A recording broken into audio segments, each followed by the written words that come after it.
पहला दिन पहला दिन और शुरू करते हैं पॉलिटी। संविधान और राज्य व्यवस्था। संविधान का मतलब क्या है? संविधान का मतलब होता है सम प्लस विधान। सम मतलब समान, विधान मतलब कानून। मतलब संविधान का मतलब होता है सबके लिए समान कानून। संविधान की परिभाषा: नियमों कानूनों का ऐसा संकलन जो किसी देश का शासन चलाने के लिए आवश्यक हो। संविधान की परिभाषा हमें बताती है कि नियमों कानूनों का एक ऐसा संकलन जो किसी देश का शासन चलाने के लिए आवश्यक हो। राज्य व्यवस्था क्या होती है? राज्य व्यवस्था संविधान को व्यवहार में लाने की व्यवस्था जो होती है वो राज्य व्यवस्था कहलाती है। जैसे उदाहरण के तौर पर आर्टिकल 17 जो हमारे संविधान में लिखा है उसमें बताया गया है अस्पृश्यता का अंत, मतलब छुआछूत का अंत है। ये आर्टिकल 17 संविधान में रखा जाएगा, यानी ये संविधान में है। नागरिक अधिकार संरक्षण अधिनियम 1955, ये राज्य व्यवस्था हुई। आर्टिकल 17 में जो छुआछूत का अंत दिखाया गया है वो बताया गया है संविधान में। अब संविधान में लिख तो गई है बातें, लिखी हुई बातों को हम चलन में कैसे लेकर आएंगे? उसके लिए जो ये हमारा अधिकार बना था, कुछ रूल बनाए जाते हैं और कुछ व्यवस्था ऐसी बनाई जाती हैं कि अगर उनको फॉलो नहीं करोगे तो आपको दंड भी मिल सकता है। तो नागरिक अधिकार संरक्षण अधिनियम 1955 में ये लागू हुआ था। वहाँ हमारी राज्य व्यवस्था, ये हमारी राज्य व्यवस्था हुई। आर्टिकल 21, प्रेम विवाह, सांस लेना, पलक झपकाने का अधिकार, सोने का अधिकार। यानी आर्टिकल 21 हमें भारत में कहीं भी कुछ भी करने का अधिकार देता है, लेकिन वो सारी बातें संवैधानिक होनी चाहिए, असंवैधानिक नहीं। राज्य व्यवस्था को चलाने के लिए हमारे पास संसद है, जहां कानून निर्माण का कार्य होता है, दंड न्यायालय देता है और गैर संवैधानिक संस्थाएं भी हैं। संस्थाएं, भारत में कितनी संस्थाएं हैं? भारत में 3 तरह की संस्थाएं मानी जाती हैं। एक है संवैधानिक संस्था, जिनका जिक्र संविधान में हो। उदाहरण के तौर पर वित्त आयोग आर्टिकल 280 से रिलेट करता है और निर्वाचन आयोग आर्टिकल 324। असंवैधानिक संस्थाएं जो संविधान का उल्लंघन करें। असंवैधानिक और गैर संवैधानिक में अंतर होता है। संवैधानिक जो संस्थाएं हैं उसमें अच्छी अच्छी बातों का जिक्र है। असंवैधानिक उन अच्छी बातों को जो पूर्ति नहीं करता वो है, जैसे आतंकवादी संगठन हो गया, माओवादी संगठन हो गया या नक्सलवादी संगठन हो गया। हाँ, या कुछ ऐसी क्रियाएं, ऐसे कुछ कार्यकलाप जो हमें एक अच्छा व्यक्तित्व, देश और नागरिक बनाने में मदद नहीं कर सकती, वो सारी बातें असंवैधानिक होती हैं।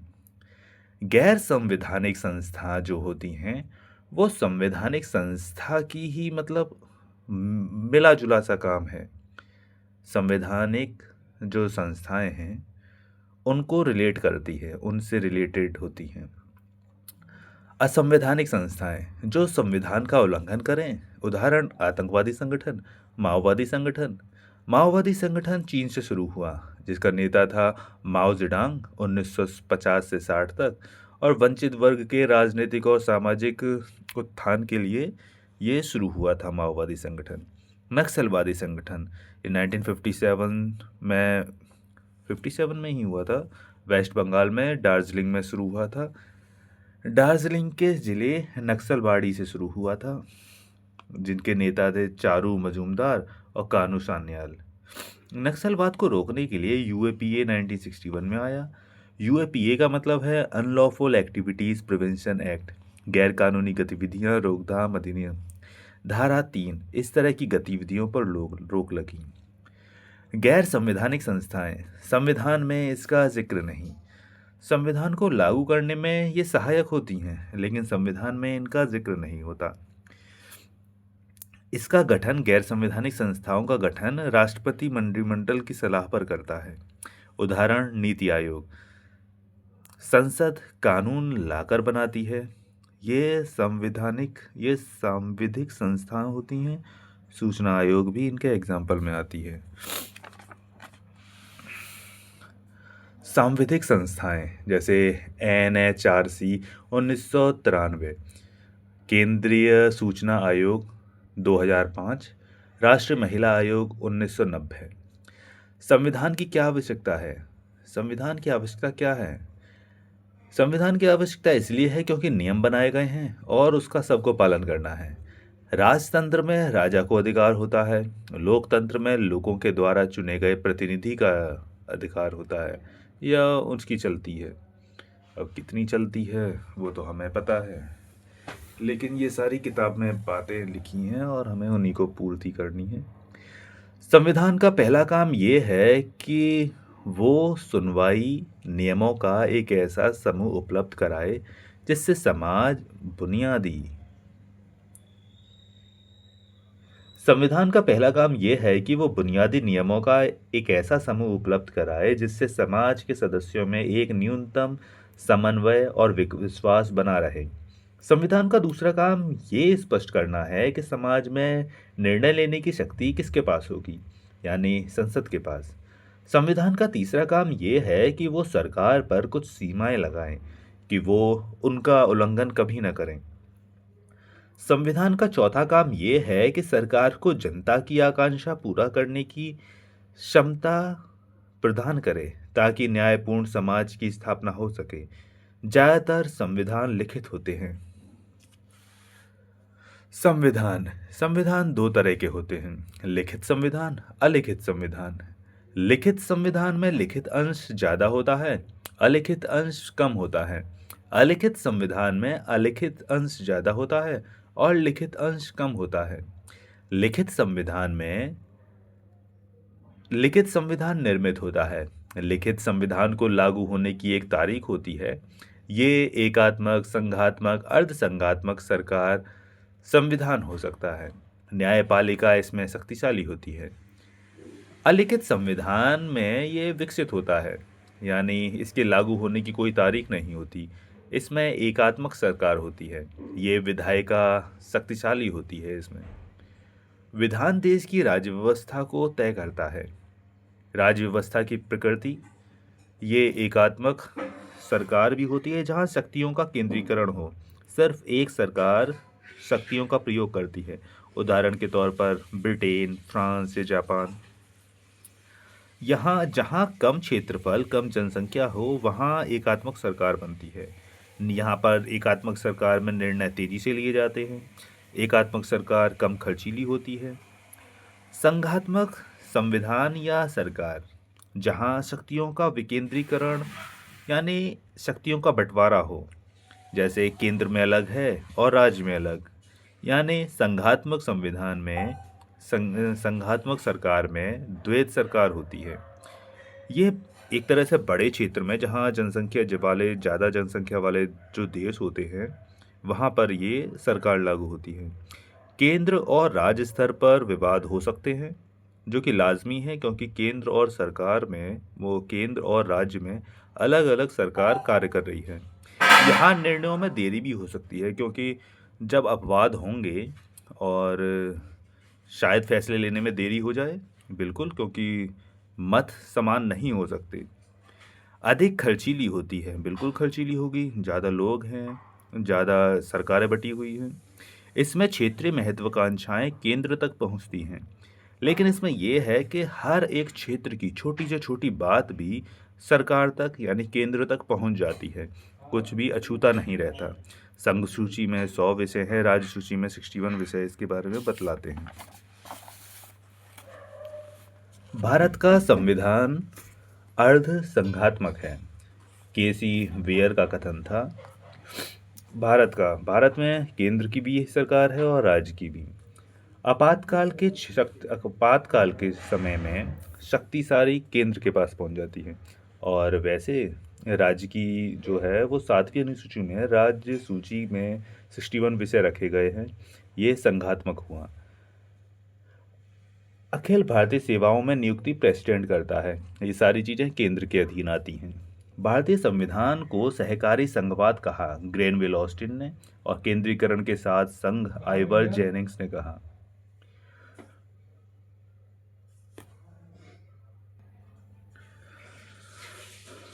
परिसंघ क्या है?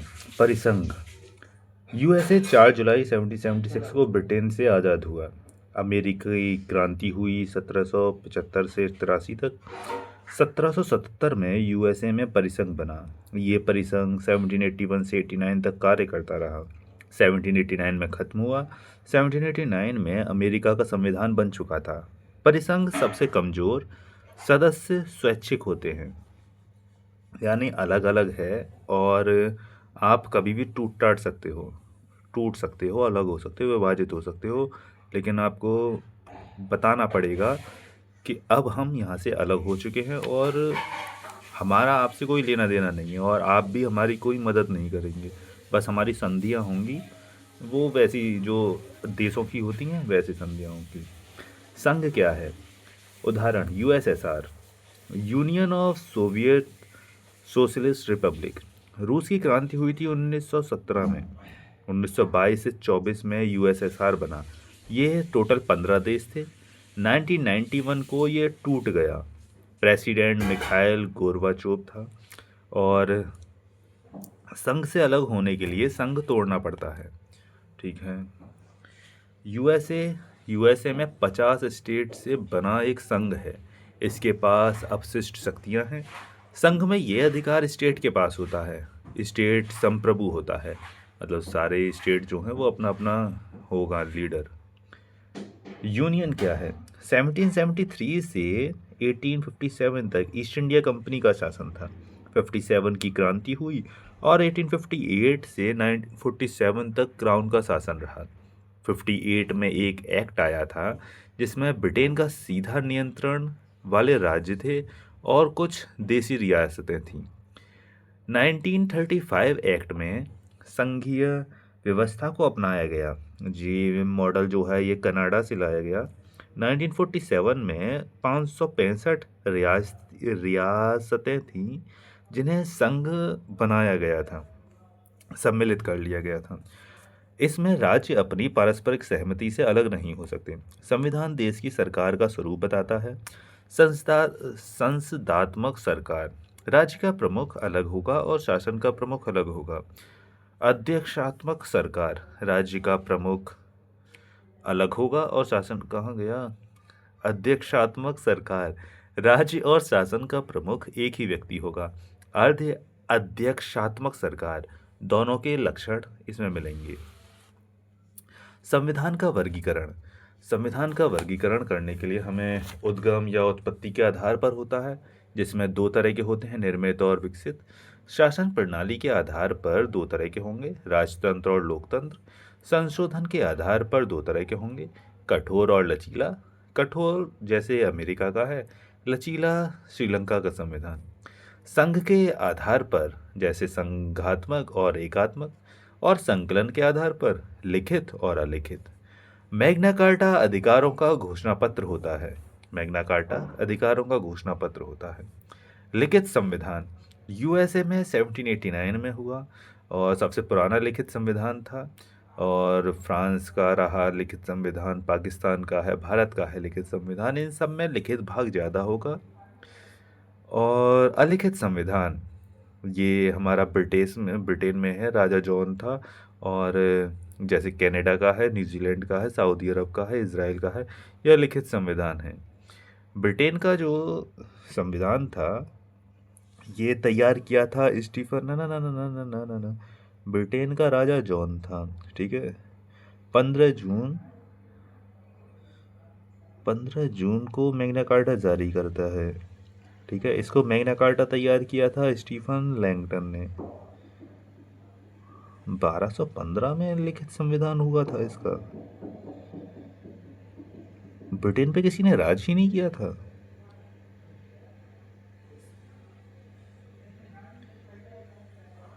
अच्छा,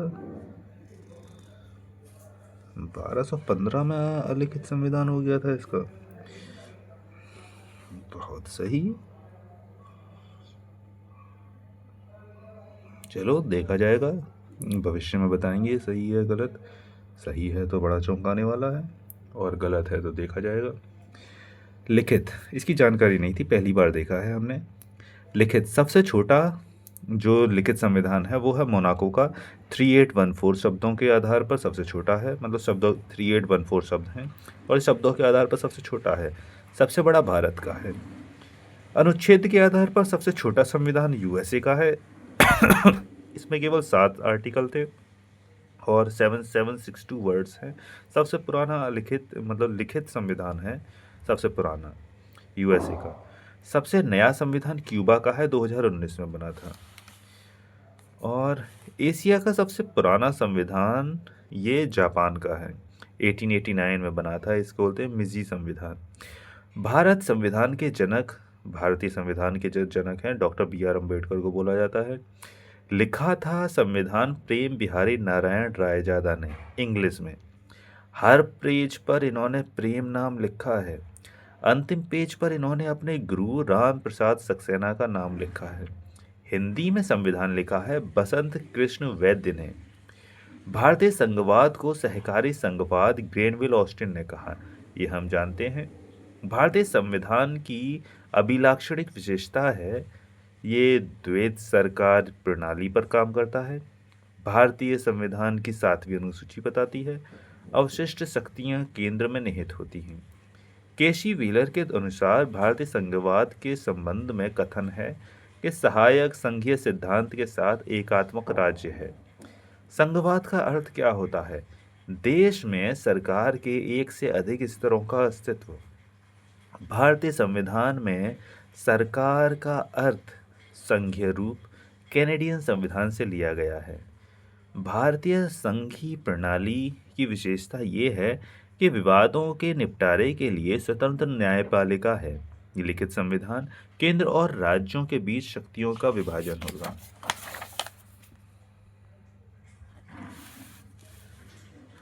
सबसे बड़ा संविधान भारत का है। कुल शब्द 369 शब्द हैं और कुल अनुच्छेद 395 हैं और 448 मतलब 395 मूल थे, 448 अभी वर्तमान में है। संविधान पर अलंकरण करने वाले नंदलाल बोस प्लस राम मनोहर सिन्हा और 22 सदस्य थे। नंदलाल बोस शांति निकेतन के छात्र थे। इनके गुरु अवनींद्र नाथ टैगोर थे। ये पेंटिंग बनाते थे। इन्होंने ही भारत माता का चित्र बनाया था माई मदर के नाम से। राज्य व्यवस्था और सरकार के अंग। संविधान सरकार के अंगों की शक्तियों की सीमाएं तय करता है। सरकार के 3 अंग होते हैं, विधायिका, कार्यपालिका, न्यायपालिका। विधायिका कार्य यानी विधि के निर्माण का कार्य करता है। कार्यपालिका का कार्य होता है विधियों का क्रियान्वयन करना। न्यायपालिका का कार्य होता है कानूनों की व्याख्या और न्याय प्रदान करना। विधायिका, कार्यपालिका और न्यायपालिका। विधायिका केंद्र में संसद है, आर्टिकल 79 बताता है। केंद्र में संसद है, संसद में राज्यसभा होगा, लोकसभा होगा। राज्यसभा को अपर हाउस बोलते हैं, उच्च सदन, ठीक। और लोकसभा को बोलते हैं निम्न सदन, ठीक है। ये सबसे ज़्यादा लोकप्रिय सदन है। राज्य में विधानमंडल होता है और विधानमंडल में विधान परिषद और विधानसभा। यहाँ पर हमारे ये विधानसभा मतलब लेजिस्लेटिव असेंबली, वो लेजिस्लेटिव काउंसिल, ठीक है। और ये विधान जो काउंसिल है वो अपर हाउस है, विधानसभा जो है वो लोअर हाउस है।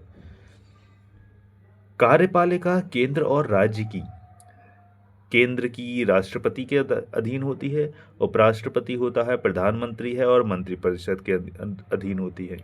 और राज्य की राज्यपाल, मुख्यमंत्री और मंत्रिपरिषद के अधीन होती है। कानूनों की व्याख्या और न्याय प्रदान करना ये न्यायपालिका का काम होता है, ठीक है। न्यायपालिका, सर्वोच्च न्यायपालिका, ठीक है। सर्वोच्च न्यायालय के बारे में आर्टिकल 124 बताता है। हाई कोर्ट के बारे में बताता है ये आर्टिकल 214 और डिस्ट्रिक्ट कोर्ट के बारे में बताता है ये आर्टिकल 233। राज्य व्यवस्था, नेशन प्लस व्यवस्था मतलब कि राज्य की व्यवस्था मतलब संचालन का तरीका। राज्य व्यवस्था के 4 अंग होते हैं। संप्रभु, निर्णय की पूर्ण स्वतंत्रता। ठीक है। राज्य व्यवस्था के 4 अंग होते हैं।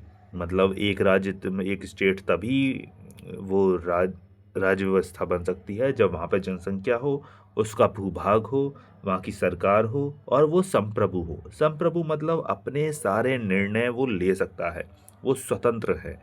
सारे देसी विदेशी मतलब अपने लिए अपने निर्णय ले सकता है।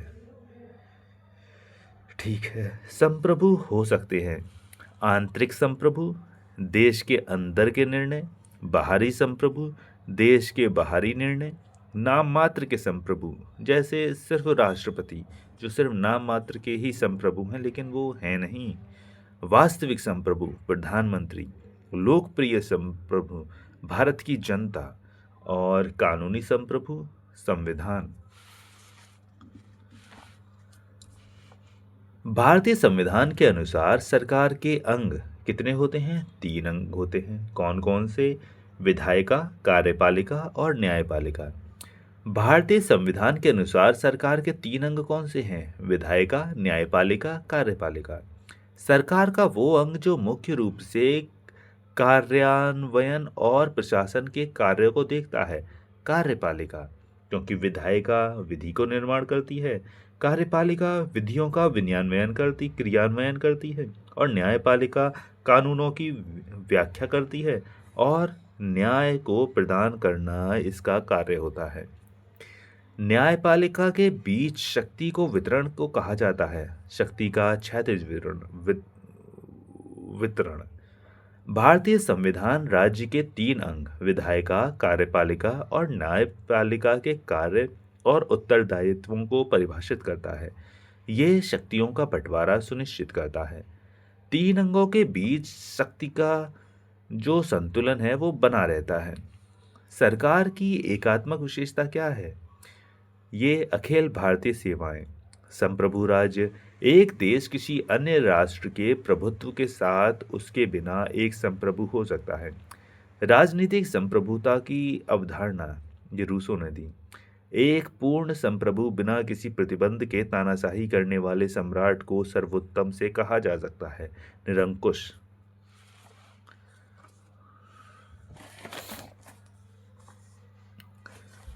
भारतीय संविधान संप्रभु है क्योंकि आंतरिक और बाहरी मामलों में निर्णय लेने का सर्वोपरि अधिकार जनता में निहित है। कोई भी बाहरी शक्ति भारत सरकार को निर्देश नहीं दे सकती। संविधान तैयार करने वाला पहला देश कौन सा था? अमेरिका। विश्व का सबसे प्राचीन एवं अलिखित संविधान किस देश का है? ब्रिटेन का। हाँ, ब्रिटेन का है भाई। वो 1200 कुछ जो था, मतलब कि सच बात थी वो। भारतीय संविधान कितने शब्दों से बना है? 117369, 117369, 117 369। हाँ, 117 369। किसने संप्रभुता का मुद्दा उठाया है? ऑस्टिन ने। ठीक है। भारत का संवैधानिक विकास पर आ चुके हैं हम।